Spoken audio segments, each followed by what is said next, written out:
సముద్ర గాలులతో పాటలు పాడిన స్వేచ్ఛ నేల ఇప్పుడు నిశ్శబ్దంగా మారిపోతుంది. ప్రపంచ పర్యాటక పటంలో ఒక వెలుగు బిందువుగా నిలిచిన ఈ స్వర్గధామం తన కాంతిని కోల్పోతుంది. ఒకప్పుడు ప్రపంచాన్ని ఆకర్షించిన గోవా ఇప్పుడు తన పరిస్థితి ఏంటని ఆందోళన చెందుతుంది. గోవా అంటే బీచ్లు, పార్టీలు, సంగీతం గుర్తుకు వస్తాయి. ప్రపంచవ్యాప్తంగా లక్షలాది మంది పర్యాటకులకు ఇది ఒక కలల గమ్యస్థానం. కానీ ఇప్పుడు ఆ కళ క్రమంగా క్షీణిస్తుంది.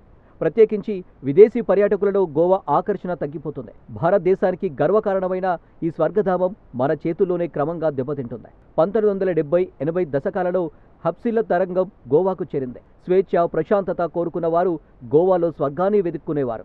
ఒకప్పుడు సీజన్కు 1000కి పైగా చార్టర్ విమానాలు దబోలిం ఎయిర్పోర్టుకి దిగేవి. యూకే, రష్యా, జర్మనీ, ఇజ్రాయెల్ వంటి దేశాల నుండి 9 లక్షల మందికి పైగా విదేశీ పర్యాటకులు గోవాకు చేరేవారు. వారు బీచ్ల కోసం కాదు, గోవా ఆత్మ కోసం వచ్చేవారు. అయితే నేడు ఆ గోవా లేదు. చార్టర్ విమానాలు సగానికి తగ్గిపోయాయి.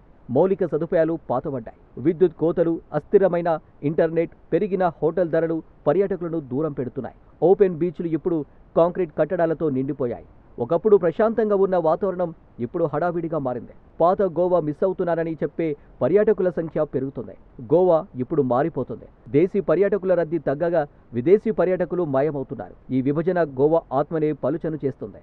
అయినప్పటికీ ఆశ చావడం లేదు. 2025 తొలి అర్ధభాగంలోనే 54.5 లక్షల మంది సందర్శకులు గోవాకు వచ్చారు.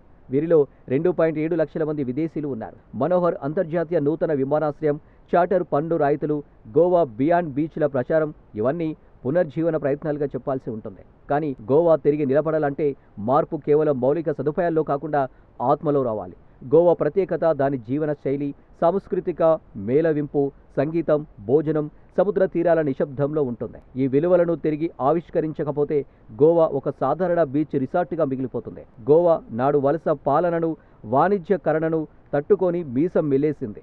మరొకసారి ఆ పరిస్థితి తిరిగి రావాలని కోరుకుందాం.